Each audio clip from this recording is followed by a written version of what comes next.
अस्सलाम वालेकुम guys, my name is Chaudhary Amar and welcome to travel visa centre.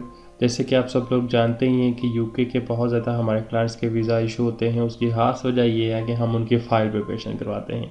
ये question मुझसे बहुत ज़्यादा पूछा जाता है कि आपके क्लाइंट्स के यूके के ही क्यों वीज़ा इशू होते हैं।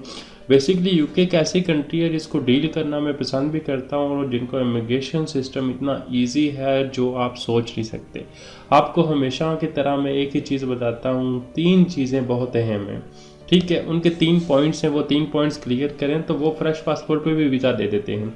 अगर आपके पास स्पॉन्सरशिप है तो ठीक है, अगर आपके पास स्पॉन्सरशिप नहीं है तो आप ट्रैवलर हैं तो आपके पास एक हिस्ट्री होना बहुत ज़रूरी है। हिस्ट्री है तो आपको आराम से वीज़ा मिल जाएगा।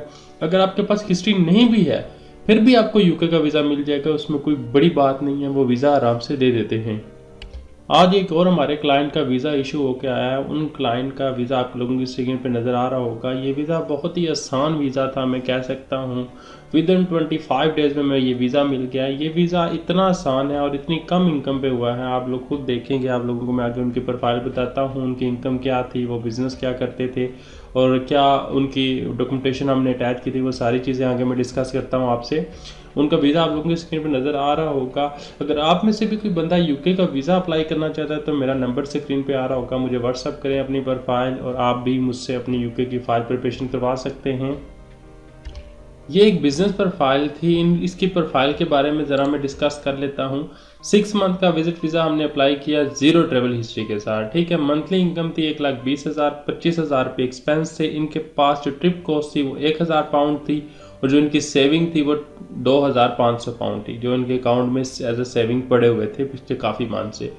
अब बात करें इनके एप्लीकेशन की तो पर्सनल स्टेटमेंट थी, 6 चेक की कापीज थी, बिजनेस अकाउंट था, टैक्स रिटर्न थी, नेशनल टैक्स नंबर था, एडिशनल डॉक्यूमेंटेशन जिसमें चैम्बर ऑफ कॉमर्स आ जाती है, सिविल कमेटी का लेटर हो गया, कोई इंजम ताजरा का लेटर हो गया, इस तरह के लेटर्स थे। इसके बाद FRC था, MRC था और प्रॉपर्टी डॉक्यूमेंटेशन थी। अच्छा, ये जो बेसिक डॉक्यूमेंटेशन है ये सबके पास होती है। लोगों की मसले कहाँ पे होते हैं? जो बिजनेस अकाउंट है उसको मेंटेन करना, जो पर्सनल अकाउंट है उसको मेंटेन करना, क्योंकि समझ नहीं आ रहा होता।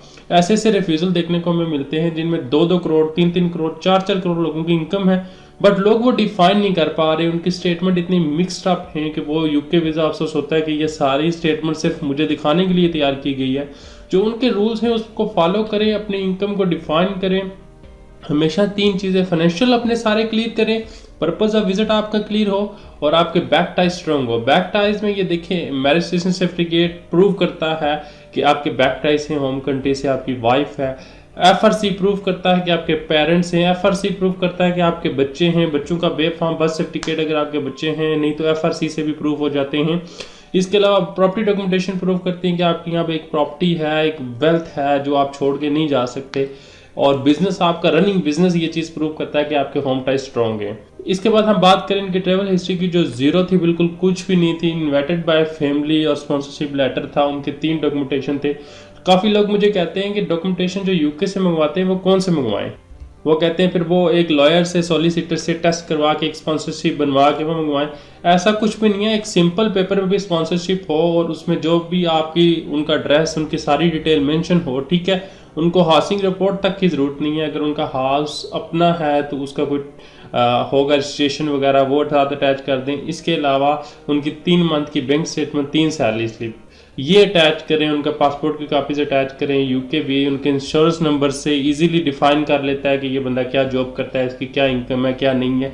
उनको उनके पर्सन का डेटा उनके पास ऑलरेडी मौजूद होता है। वो आपके डेटा को देखते हैं, आपको रिव्यू करते हैं, आपकी टेंशंस को देखते हैं और उस पर फिर आपका डिसीजन देते हैं। यूके का वीज़ा सबसे आसान तरीन वीज़ा है। अगर आप में से कोई बंदा यूके जाना चाहता है, यूके का वीज़ा अप्लाई करना चाहता है, या अपने फाइल की असेसमेंट करवाना चाहता है, या किसी का वीज़ा रिसेंटली रिफ्यूज़ हुआ तो वो रिव्यू करवाना चाहता है, तो मेरा नंबर स्क्रीन पे आ रहा होगा, मुझसे कॉन्टैक्ट कर सकता है।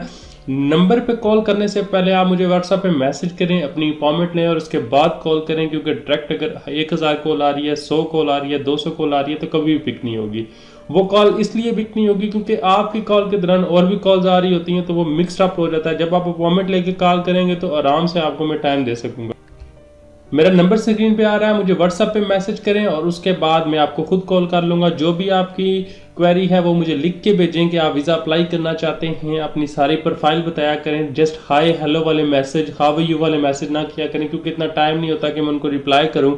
और फिर इसलिए आपका जो मैसेजेस होते हैं वो पेंडिंग चले जाते हैं, पीछे चले जाते हैं, और फिर काफ़ी लोग शिकायत करते हैं कि आपको रिप्लाई नहीं मिल रहा या आप रिप्लाई नहीं कर रहे।